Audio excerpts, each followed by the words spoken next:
Bendito Deus, Pai querido, Senhor da glória, estamos em Tua presença. Senhor amado, suplicamos a Ti pela igreja, pedimos, Pai, uma bênção especial pelos nossos ouvintes. Abençoa, Senhor, os que estão sempre conosco, Pai. Guarda o Teu povo, abençoa as criancinhas, a juventude, abençoa as famílias, guarda, Senhor, os Teus ministros, os Teus servos na cidade e no campo. Amado Pai, manifesta a Tua glória, dando, Senhor, ao Teu povo a graça, Senhor, para viver e para vencer. Amado Pai, ouve a nossa petição. Nós te pedimos em nome de Jesus. Saudamos a todos com a paz de nosso Senhor Jesus Cristo.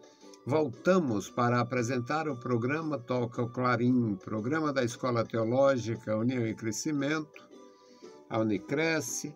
Esta é a edição 1155 e o tema de hoje, meus amados irmãos, o fiel e a instrução divina. O fiel e a instrução divina é o tema para nossa meditação no livro do profeta Isaías, no capítulo 28, versículos 23 a 29. Somos instruídos todo dia.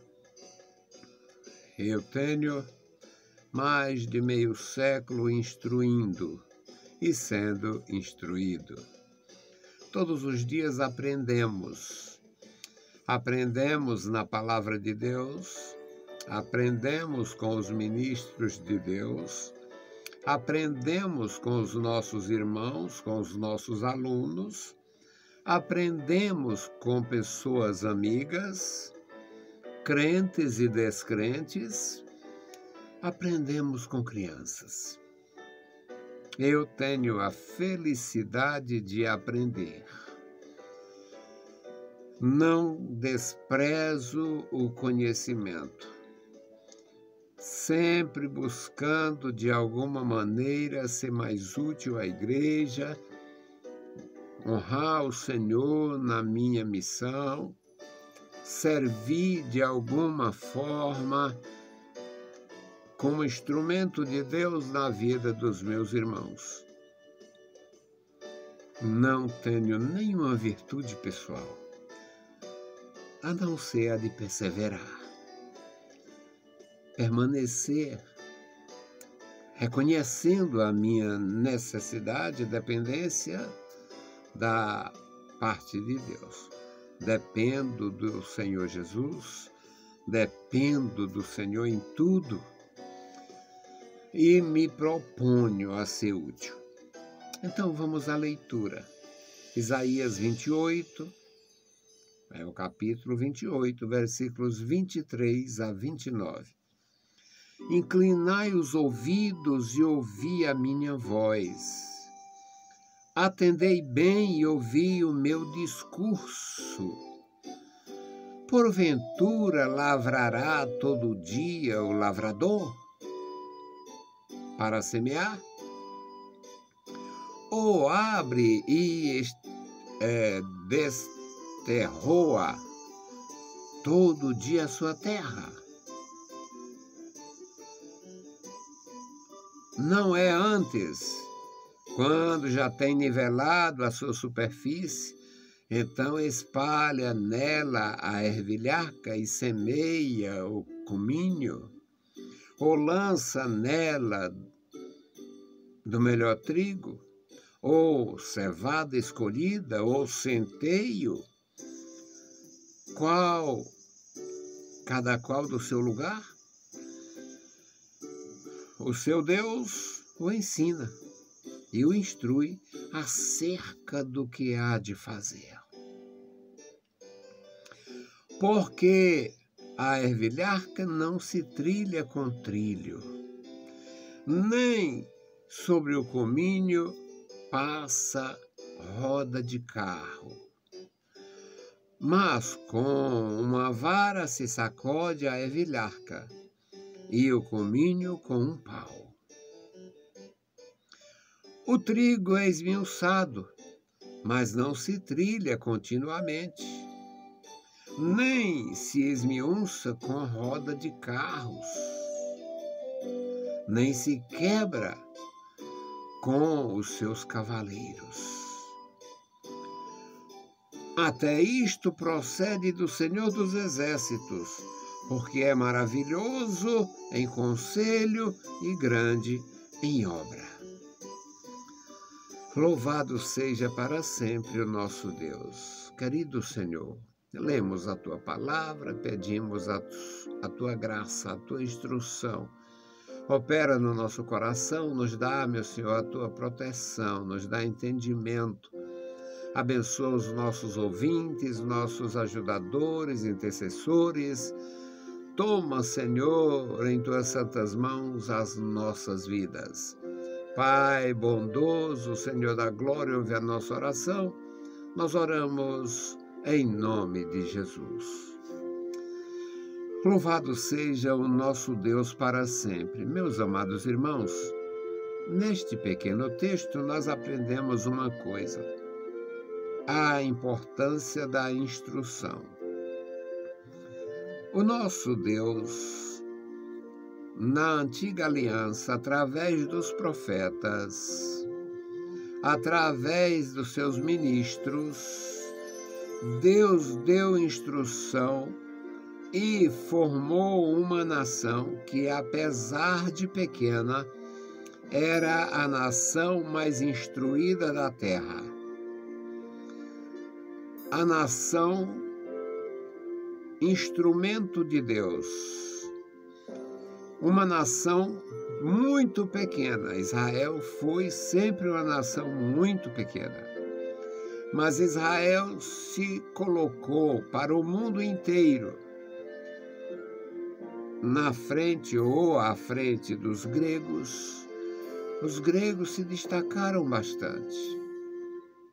Mas tem pouquíssimos livros dos gregos. Tem pouquíssimos livros dos gregos. Foi muito utilizado e é utilizado nas escolas do mundo inteiro. O que sobrou? Sobras, pedaços, fragmentos. O livro de Isaías está completo. Ele foi anterior aos sábios, ao Sócrates, ao Platão. Ele foi anterior. Os salmos estão completíssimos. 150 salmos. A maior parte atribuída a Davi, o rei de Israel. Estão completíssimos. Não tem um livro de um rei grego. Não existe um livro de um faraó. Então a nação se sobressaiu. A nação de Deus, o povo de Deus se sobressaiu. E se sobressaiu por quê? Porque tinha instrução de Deus. O profeta Isaías, 7 séculos antes do nascimento de Jesus, ele entrega esta mensagem: inclinai os ouvidos e ouvi a minha voz, atendei bem e ouvi o meu discurso. Ele fala em nome de Deus. É Deus falando através do profeta. Então, Deus quer ensinar. Deus está querendo dar uma lição, ensinar ao seu povo. E agora, olha a palavra de Deus, a instrução divina. Versículo 24, Isaías 28 e 24. Porventura lavra todo dia o lavrador para semear? Claro que não. O lavrador tem o tempo de preparar a terra. Ele tem o tempo de preparar a terra. Ele tem o tempo de semear a semente. E ele tem o tempo de colher o que semeou. Deus está falando de tempo. Porventura, lavra o lavrador o dia, todo dia para semear? Ou abre sulcos e desterroa, tirar os torrões, desmanchar os torrões, vai abrindo sulcos na terra e quebrando os torrões para poder lançar semente. Ou abre a terra e desterroa todo dia? Claro que não, isso é só uma preparação para que a terra receba a semente. Deus instruindo a respeito da semente divina. E a instrução, a parábola é comparar a semente de Deus, o tempo de Deus, com a semente do homem, o tempo do homem. No versículo 25, a instrução divina diz: não é antes assim? Quando já tem nivelado a sua superfície, já fez os sulcos e desterroou a terra.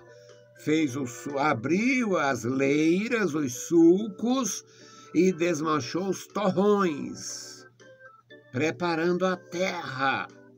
Não é isto que acontece? Sim, Senhor, é isto que acontece. Então espalha nela. Aí Deus vai falar: cultura da terra, agronegócio, agroprodução. Dependendo da propriedade, o sujeito espalha nela ervilharca, um tipo de cultura do Oriente. Ervilharca. E semeia comínio, segunda produção. Ou lança nela trigo selecionado, ou cevada selecionada, ou centeio, cada qual no seu lugar. A instrução divina. Se na terra, se para semear semente perecível, se é necessário discernimento, conhecimento, preparação da terra e aplicação da semente, imagina nas coisas de Deus. No versículo 26 ele diz: o seu Deus ensina. O seu Deus, o Senhor Deus, o seu Deus o ensina e o instrui acerca do que é necessário fazer. Qual é a cultura desta propriedade? É vilharca. Qual é a cultura daquela propriedade? É comínio. Qual é a cultura daquela propriedade? É trigo. Qual é a cultura daquela propriedade? É centeio. Qual é a cultura daquela propriedade? É cevada. No único versículo da Bíblia, nós aprendemos a respeito da cultura, produção agrícola, agronegócio, agroprodução, agroprodutor, produtor rural. No versículo 27, instrução como... Porque a ervilharca não se trilha com trilho. É um tipo de cultura sensível e não suporta trilho. Não suporta trilho. Nem sobre o comínio se passa a roda de carro. Existiam várias maneiras do homem tradicional, do homem do passado, trabalhar a terra e o seu produto.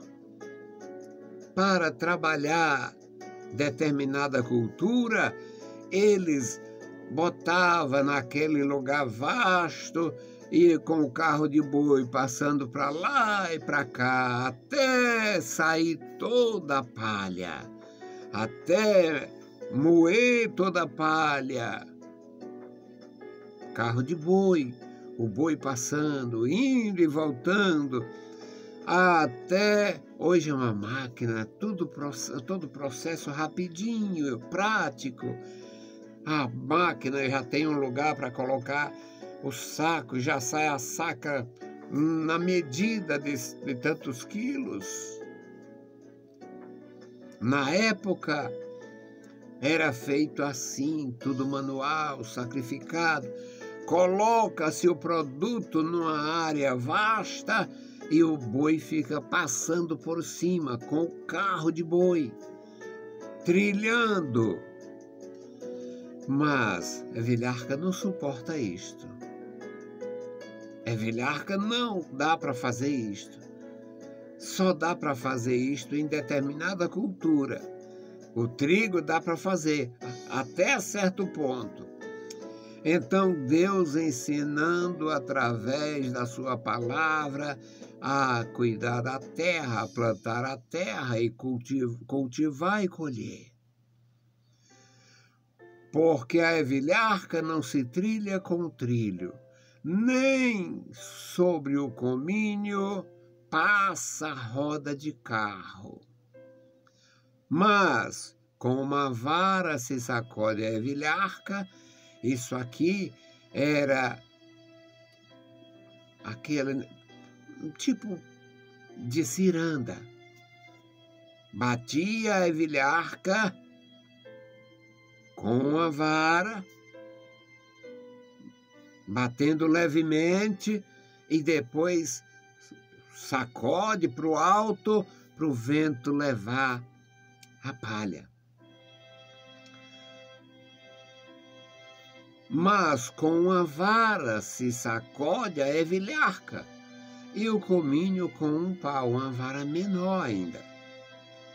Pela diferença e a sensibilidade de cada semente, de cada cultura. No versículo 28 diz, o trigo é esmiuçado, o trigo é esmiuçado, tem que ser esmiuçado, tem que passar, tem que tirar ele da casca. O trigo tem que ser esmiuçado, mas não se trilha continuamente. Ele tem uma casca leve, portanto, o passar tem que ser moderado. Nem se esmiuça com roda de carros e nem se quebra com seus cavaleiros. Cada coisa tem o seu modo de se tratar. Cada cultura tem o seu modo de se colher. É assim que se planta, é assim que se colhe. No versículo 29, o profeta de Deus diz, até isto procede do Senhor dos Exércitos, porque é maravilhoso em conselho e grande em obra. Qual a importância para o Deus eterno que eu plante trigo, cevada, evilharca, comínio ou centeio? Qual a importância? A importância é que Deus abençoa o trabalho dos seus servos. A importância é que Deus instrui e orienta os seus servos nas coisas pequenas, no que diz respeito ao seu bem-estar, ao cuidado da sua família, o seu trabalho secular, porque Deus tem interesse no nosso bem. O profeta de Deus conclui este capítulo aqui no versículo 29, dizendo, até isto procede do Senhor dos Exércitos. O Senhor dos Exércitos se preocupa até com o nosso roçado. O Senhor dos Exércitos se preocupa até com o nosso pomar. O Senhor dos Exércitos se preocupa com o nosso trabalho secular. O Senhor dos Exércitos tem interesse no nosso bem-estar permanente, nosso trabalho físico. Deve haver recompensa para o nosso trabalho físico, já que nós recebemos de Deus instrução em tudo da nossa vida. Não poderia ficar diferente. Jamais deveríamos ficar indiferentes à instrução de Deus quanto ao dia a dia. Meus amados irmãos, isto é maravilhoso, porque o nosso Senhor tem interesse em você, o nosso Senhor tem interesse em nós, o nosso Senhor que nos chamou, nos tirou das trevas para a sua maravilhosa luz, Ele nos instrui a respeito de tudo que é necessário. Ele ilumina as nossas trevas, Ele instrui, Ele habilita nossas mãos para o dia a dia, para a luta do dia a dia, para a guerra, se for necessário. É o nosso Deus, nos abençoando, nos orientando, nos ajudando. Você é bem-aventurado, porque tem isto em suas mãos. As nações, as cegas, tateando no escuro, tentando descobrir, olha o sofrimento das nações, as nações nossas vizinhas, nações que pareciam tão desenvolvidas, o Chile, a Argentina, tudo já estiveram melhor que o Brasil. Estão na bancarrota, indo para o brejo, destruídos, porque não tem instrução divina. Nossa nação ameaçada, porque não querem a instrução divina. A igreja ameaçada aqui dentro, porque Satanás tem os seus agentes contrários à fé e à verdadeira instrução. Meus queridos irmãos, não vai haver, nem em tempo algum, tranquilidade absoluta. No mundo teremos aflições. Jesus frisou isto. No mundo tereis aflições, mas tende bom ânimo. Tende bom ânimo. Eu não tenho a menor ilusão. Lembro, já completei meus 70 nos couros. E me lembro bem quando minha gente, minha igreja, nossa denominação, em 1996, deu um passo de treva adentro, com uma coisa chamada projeto político. Era abrindo a porta da igreja para o inferno e abrindo a porta do inferno para a igreja. Agora, a opressão contra a igreja, principalmente depois desses 4 anos de aflição daquele homem que tentaram matar.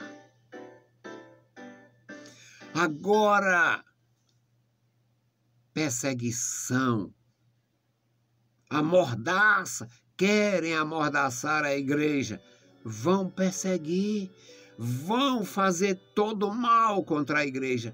Eu não tenho ilusão.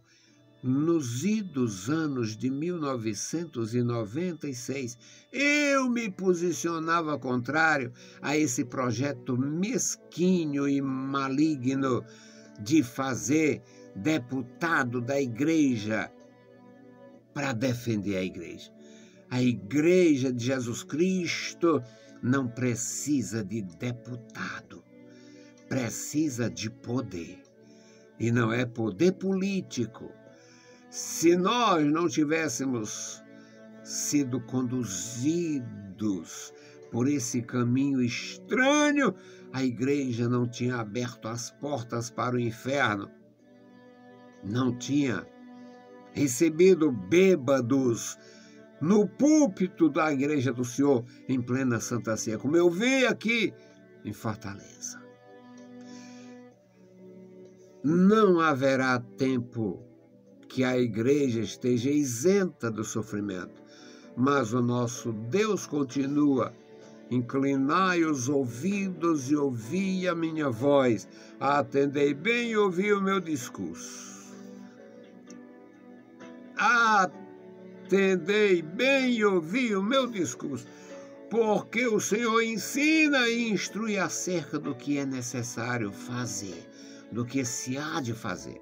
Deus abençoe meus irmãos, Deus abençoe cada vida e nós possamos continuar.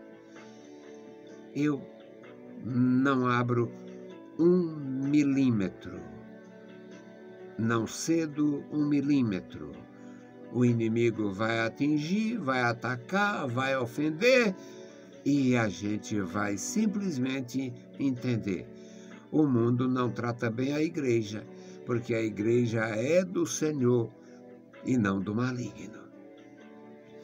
Nós vamos orar e vamos hoje apresentar a família do irmão Clóvis, da irmã Fransquinha e os seus familiares, o irmão Lili, nossos amados irmãos no Chorozinho, a irmã Marlene. Vamos apresentá-los ao Senhor. Bendito Deus, Pai Santo, Pai querido que está nos mais altos céus, nós te louvamos. Obrigado pela vida, pela salvação, pela tua bondade, pela tua graça. Obrigado, meu Senhor, pelos meus irmãos que estão conosco, Senhor, sempre. Ó Deus, guarda, meu Senhor, nossa audiência, guarda, meu Senhor, os nossos amigos e seguidores, aqueles, meu Senhor, que terão contato com as nossas publicações. Abençoa, guarda, sustenta, faz maravilhas, Pai, na vida da igreja. Deus Todo-Poderoso, o irmão Clóvis, a irmã Fransquinha, cada um da sua família, cada membro da família, Senhor, abençoa, dá a tua graça, sustenta, revela a salvação aos que não estão no caminho, meu Senhor. Abençoa, irmão Lili, a sua família, guarda a irmã Marlene, guarda os nossos amados irmãos, sustenta cada um, Senhor da glória, com a tua mão poderosa. Deus fiel e justo, Senhor dos exércitos celestiais, ouve a nossa oração. No maravilhoso nome de Jesus te pedimos. Amém. Saudamos a todos com a paz de nosso Senhor Jesus Cristo. Se o Senhor permitir, a gente volta. Deus nos abençoe. Leiam a Bíblia Sagrada e a graça de nosso Salvador repouse sobre vós. Amém.